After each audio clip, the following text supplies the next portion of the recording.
Son las 8:43. Hemos recibido en la cabina de RPP al economista Rafael Belaúnde Llosa, fundador del Partido Libertad Popular, que aspira a representar como candidato presidencial en las elecciones de abril del próximo año. Rafael Belaúnde, muy buenos días, bienvenido a RPP. Muy buenos días, Fernando, Carlos, gracias por la oportunidad. Tenemos inevitablemente que comenzar conversando sobre seguridad ciudadana, puesto que es el tema que más preocupa a los peruanos y, en consecuencia, a los electores. ¿Qué propone Libertad Popular para restablecer la confianza de los ciudadanos en nuestras fuerzas del orden en general en el Estado? Sí, bueno, la inseguridad ciudadana, la extorsión y el sicariato principalmente son el principal flagelo, la principal amenaza, no solamente para la seguridad, sino incluso para el desempeño de la economía del Perú, porque la gran inversión y la gran fuente generadora de empleos en el Perú son las micro y pequeñas empresas, que son las grandes víctimas de la extorsión. Entonces, lo que hay que hacer es aprender del éxito que ha tenido el Perú en el pasado, constituir un GEIN, un Grupo Especial de Inteligencia, que tiene que operar en la base aérea de Las Palmas, donde tienen que haber fiscales ad hoc, jueces ad hoc, donde tienen que participar las empresas de telecomunicaciones para poder correlacionar los IPs con las llamadas y con las cuentas asociadas al YAPE, porque ahora extorsionan hasta con YAPE, tienen que participar los bancos. Todo esto solo se puede hacer bajo un liderazgo claro, un mandato claro del presidente de la República. Era evidente que con la señora Boluarte, que tenía rabo de paja, o como un congreso como el que tenemos ahora, donde un porcentaje alto se dedican a extorsionar a los trabajadores mochándoles el sueldo, no era posible o no va a ser posible. Entonces, yo viví muchos años en Cerro Pasco y trabajé en el Monzón. En esa época, para que el personal pueda entrar al Monzón, yo he viajado al Monzón, había que pagar cupo para entrar y cupo para salir. Eso se pacificó gracias al Frente Policial y Militar del Guayaga a partir de inteligencia operativa, manejo de informantes, agentes encubiertos, tecnología, sistemas de interceptación. Toda esa experiencia se tiene que replicar en la lucha contra la extorsión. Lamentablemente, al grueso de esos oficiales, la corrupción en que está en el poder los ha ido pasando al retiro. Don Rafael, buenos días. Usted, en su plan de gobierno, plantea también revisar estas leyes denominadas pro crimen que ha aprobado el Congreso de la República.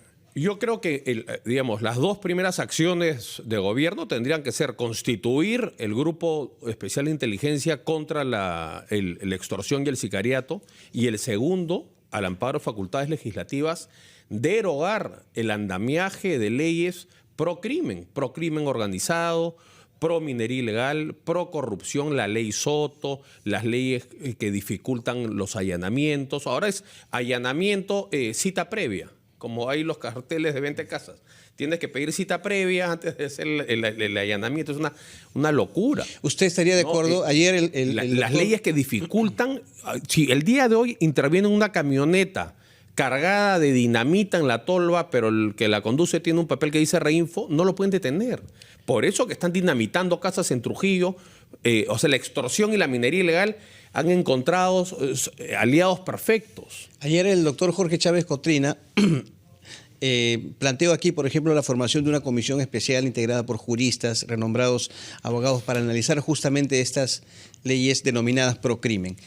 ¿Usted compartiría la idea de formar este grupo de trabajo? Le pido por favor que nos espere un minuto porque tenemos que cumplir con la pausa comercial y regresamos para su respuesta. Señor Rafael Belaúnde, quien está con nosotros, presidente y precandidato presidencial del Partido Libertad Popular. Él ha sido también ministro de Energía y Minas. Regresamos en ampliación de noticias.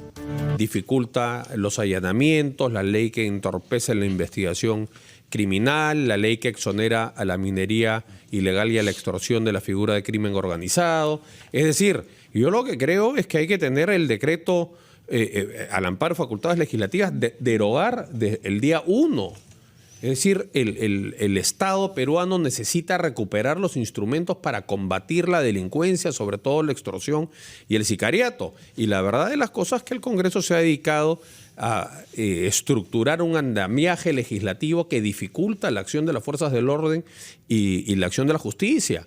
¿no? ¿Por qué motivo cree usted? Pues rabo de paja. Yo creo que es absolutamente rabo de paja. La cantidad de congresistas que extorsionan a sus trabajadores, mochándoles el sueldo. La cantidad de congresistas que han legislado en favor de un tipo de minería ilegal que trafica con explosivos, vinculada a actos violentos en la Sierra de Patás. Es decir, hay en el Congreso, lamentablemente, el día de hoy, bancadas pro crimen. Entonces, esa legislación no necesita, derogar esa legislación no necesita ninguna comisión, hay que derogarla desde el día 1. ¿Quiénes son esas bancadas pro crimen? Bueno, ¿podría nombrarlas directamente? Bueno, pero yo diría claramente Podemos es una de ellas. Bueno, quizá no hablar de bancadas, pero ahí están los votos de los congresistas, ¿no? Los votos de congresistas prácticamente transversal a todos los partidos y a todas las ideologías, ¿no? La izquierda radical tan antiminera formal, ¿no? que le ha costado tanto al Perú, es otra de las abanderadas de la minería criminal e ilegal. No, ahí está el doctor Noblesía, que insigne representante de Podemos nuevamente. Entonces hay partidos que en el fondo defienden una agenda criminal, delictiva. Y todo ese andamiaje legal no necesita comisiones. Lo que hay que hacer es tomar la decisión política. Pero aparte de Podemos, ¿qué otro partido hay? No, bueno, hemos visto pues cómo los dirigentes de la minería ilegal han estado inscritos en Renovación Popular, en todos los partidos, que claro, cuando allá es muy rochosa la cosa, ahí los votan. Pero en tanto pasen caleta, no pasa nada, ¿no? Entonces, la verdad de las cosas es que hay un lobby, como hay un lobby de otros sectores. Hay otros sectores muy mercantilistas de la economía peruana que también se han hecho aprobar sus leyes con nombre propio. La minería ilegal también tiene su lobby parlamentario y sus congresistas adictos a sus intereses. Rafael Belaúnde, usted en general es percibido como siendo el líder de un partido de centro. Si fuera el caso, estamos en la misma tradición que su abuelo, Fernando Belaúnde, que fue criticado por ser comunista por algunos y por ser derechista por otros. Pero en todo caso, si he comprendido bien, los fundamentos de su visión política del Perú es la confianza en la economía de mercado, es decir, en la libertad de emprender, pero con un Estado que iguala la cancha, es la expresión que usa usted, invirtiendo en educación, en salud, en seguridad ciudadana y en infraestructura. Hablemos sobre infraestructura porque usted ha hablado de la necesidad de producir un shock de infraestructura en el Perú. ¿Cómo lo ha diseñado usted? ¿Qué es lo que podría prometer al país si usted fuese elegido y entrase en funciones el 28 de julio del próximo año? Sí. Brevemente, nosotros aspiramos no solamente a hacer o llevar una propuesta de centro, sino un partido decente, ¿no? Ese es el empeño, ese es el esfuerzo, proponerle a los peruanos una alternativa de gobierno de sentido común, pragmática, de justicia y reivindicación social, pero sobre todo de decencia en la política. El Perú, digamos, está la evidencia empírica en el mundo, es la inversión privada. Es la inversión privada la que genera el empleo, la que genera el crecimiento económico. Pero eso, a su vez, esa mayor actividad económica dota al Estado pues, de ingentes cantidades de recursos. Y esa parte más bien ha fallado, porque uno se va a Mazocruz, o a Atalaya, o a Chumbivilcas, o a Sandia, y ahí es ridícula la discusión si se necesita más o menos Estado. Se necesita que exista el Estado. Postas médicas sin médico, postas médicas sin ambulancia, colegios sin agua, sin desagüe, sin sillas, ladrillos como sillas, techos de calamina. Viene la helada, mata a los niños, mata a los adultos mayores y mata al ganado. Es decir, si nosotros queremos ser un país con una economía moderna, un país integrado, unitario, un país con un proyecto de vida en común integrador para todos los peruanos, el Estado peruano tiene un rol fundamental. Y ese rol fundamental tiene que ver con llevar la institucionalidad, el acceso a la justicia, el acceso a la seguridad, el acceso a la salud y a la educación, que es la clave del capital humano, de la productividad de los peruanos. Y después la infraestructura. Hay un montón de infraestructura que no se puede concesionar, que solo la puede hacer el Estado. Y el Estado ha renunciado expresamente a hacerlo en los últimos 30 años. Entonces, eso hay que cambiar. No es contradictorio, es complementario. La iniciativa individual, que los privados arriesguen su capital, que el pequeño empresario arriesgue su capital, podría mejorarle el colegio a su hijo, podría tomar un mejor seguro médico, podría construir una casa, consolidar su tercer piso y en cambio arriesgue ese capital para hacer patria, para hacer país, para hacer un emprendimiento. Bueno, esa fortaleza hay que incentivarla, hay que ayudarlo, hay que evitar que la SUNAT venga pues y le destruya el negocio, ¿no? Entonces, esa filosofía no se contradice, se complementa con un Estado que se asegure que existe infraestructura para que los productores lleguen a los mercados, para que los peruanos sean ciudadanos de alta productividad, con mejor salud y mejor educación. Entonces, tiene que predominar, tenemos que volver al sentido común. Y para volver al sentido común tenemos que alejarnos de los extremos, que son los que profundizan las grietas, los que etiquetan a las personas, los que reducen a los ciudadanos a unas etiquetas, o caviar, o proterruco, o DBA. Entonces, yo creo que tiene que haber un periodo, el Perú necesita regresar al sentido común. Y la mejor forma de lograrlo es alejarse de estos extremos tan perniciosos en la historia del Perú y en la historia del mundo. Vamos a profundizar sobre esa idea suya después de la pausa, de la hora que nos permita, Carlos, escuchar los titulares. Retomamos nuestra conversación con el economista Rafa. Son las 9:07, estamos conversando con el economista Rafael Belaúnde Llosa, líder y fundador del Partido Libertad Popular. Nos explicaba algunas de las ideas que llevaría a la práctica en caso de ser elegido presidente. Yo quisiera que nos hable sobre la renta minera, sobre el dinero que se ha generado en el Perú como consecuencia del aumento de nuestra explotación de minerales y el diseño que se ha hecho del uso del canon, dado que planteó usted ese tema ya desde hace unos meses y vale la pena reactivarlo. ¿Qué es lo que piensa hacer usted para que el canon minero beneficie de una manera más total a las poblaciones concernidas por las zonas mineras? Sí, bueno, en primer lugar, digamos, lo que habría que partir por reconocer que el Perú es un país minero, es una anomalía en el planeta que un territorio del tamaño del territorio del Perú concentre en sus entrañas esa enorme cantidad de riqueza minera y tan variada. Chile tiene mucho cobre, pero nada más que cobre. El Perú tiene cobre, el Perú tiene oro, el Perú tiene plata, el Perú tiene zinc, tiene estaño, Es decir, el Perú es un país dotado de una gigantesca riqueza minera, que es una riqueza relativa, es una riqueza que está enterrada, que se requieren miles de millones de dólares para ponerla en funcionamiento. Entonces, el objetivo de una gran política nacional tiene que ser organizarnos, ponernos de acuerdo para poner en valor esta riqueza. Y para poder poner en valor esta riqueza, la población que está sentada en las zonas mineras tiene que también sentir que la minería le favorece. Entonces, ¿qué es lo que ha ocurrido? Por ejemplo, entre el 2022 y el 2024 se han dejado de ejecutar 17.460 millones de soles de canon. La mitad del canon regularmente no se ejecuta. El canon es la mitad de la renta minera nacional, la mitad se va al Estado central y la otra mitad se reparte una parte de la región, otra parte de las provincias, otra parte de los distritos.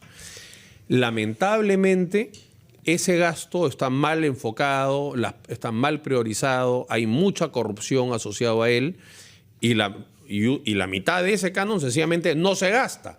Entonces, uno va, por ejemplo, a Espinar. Espinar, después de casi 50 años de gran minería, no tiene agua potable, ¿no? Uno viaja por el corredor minero y ve el estado de las postas médicas o de los colegios o cómo un ciudadano tiene que meter el rebaño a su casa en la noche para no congelarse por el friaje.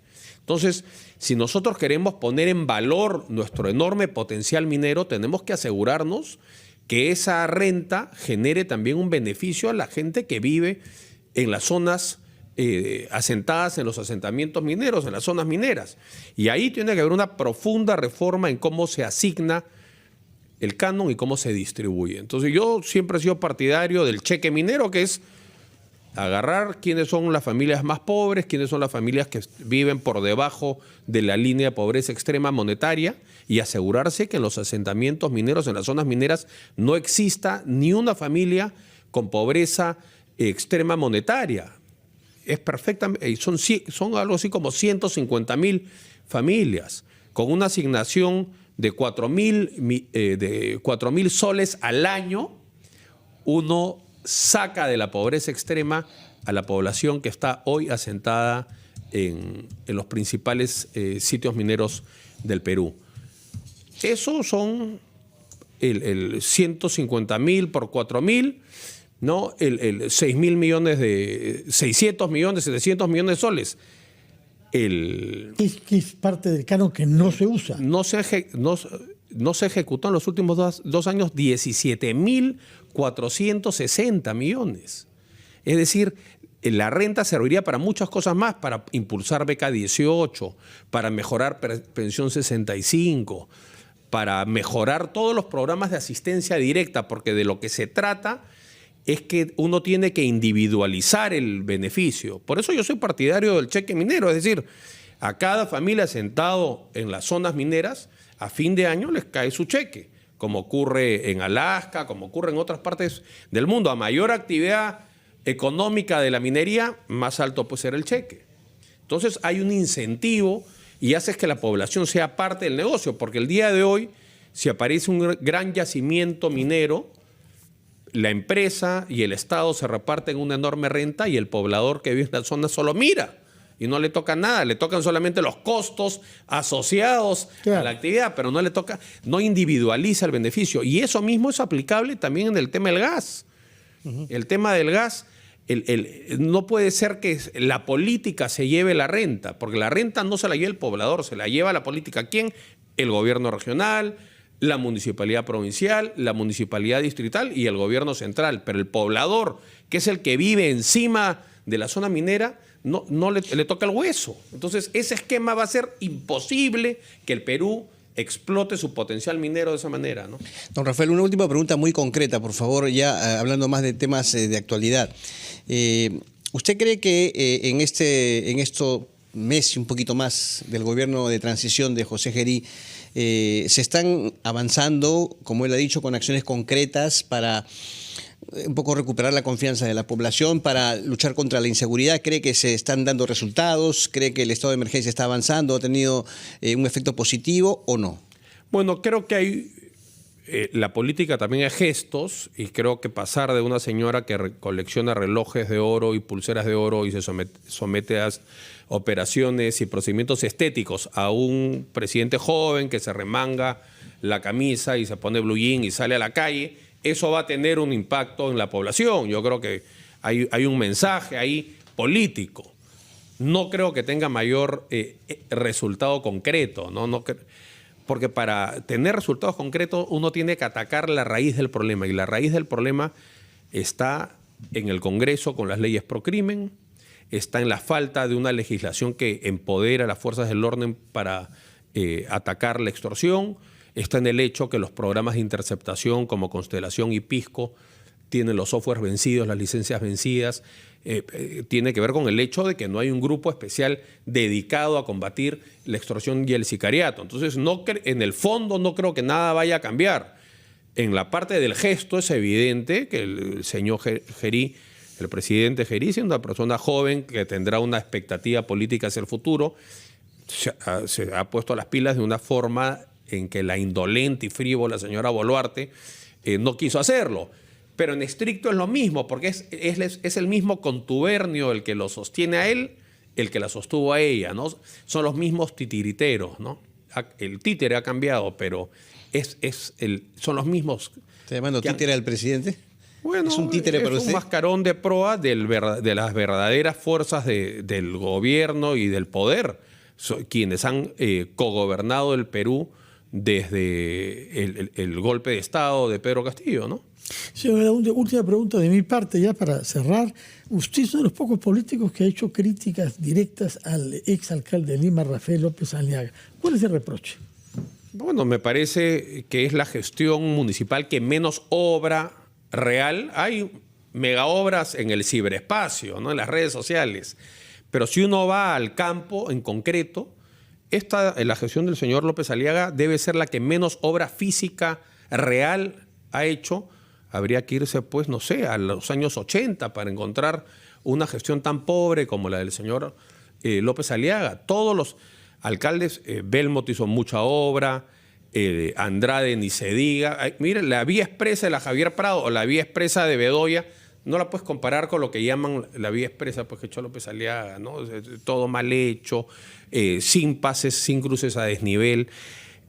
Y es en 4 años, es nada. Es decir, lo que pasa es que, por contraste, ¿no? Hemos estado en un periodo de desidia absoluta y, bueno, se ha avanzado unos pocos kilómetros en la Prialé y unos pocos kilómetros en esta avenida que no es ninguna vía expresa, y eso es todo lo que ha hecho el señor López Aliaga.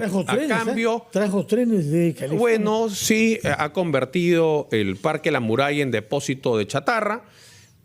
Quizás se pudo elegir un sitio, digamos, más alejado de la periferia urbana para depositar la chatarra ahí y no en el Parque La Muralla, ¿no? Pero a costa, ¿cuál ha sido el costo? Una deuda brutal de casi 4.000 millones de soles en bonos que pagan una tasa de interés como de tarjeta de crédito para no hacer obras, porque lamentablemente para él las obras se tienen que hacer con expediente técnico. Este edificio donde estamos conversando ahorita lo ha hecho un ingeniero, lo ha diseñado un arquitecto, tiene un expediente técnico, ¿no? Una carretera, un rascacielos. No se puede, por el solo hecho de gastar el dinero, él ha tomado la deuda y no tiene cómo gastarla. Y ha endeudado la municipalidad hasta el pescuezo. Después se ha peleado con los inversionistas.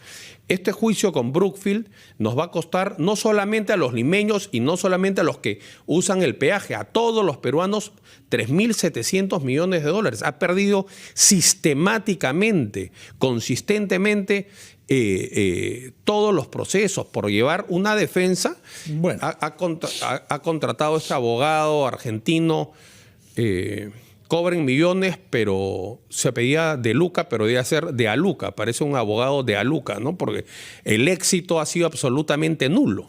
Muy bien, hemos comprendido su punto de vista. Naturalmente, el señor López Aliaga tiene perfecto derecho a replicar cuando él lo quiera. Nuestros micros están abiertos para eso. Rafael Belaúnde Llosa, líder de Libertad Popular, muchas gracias por su presencia. Muchas gracias. Acá y por muchas gracias, Carlos. Gracias, pregunta que tenga usted, una buena campaña, así como el resto de los 38 que disputan la presidencia del Perú. Hacemos una pausa y regresamos.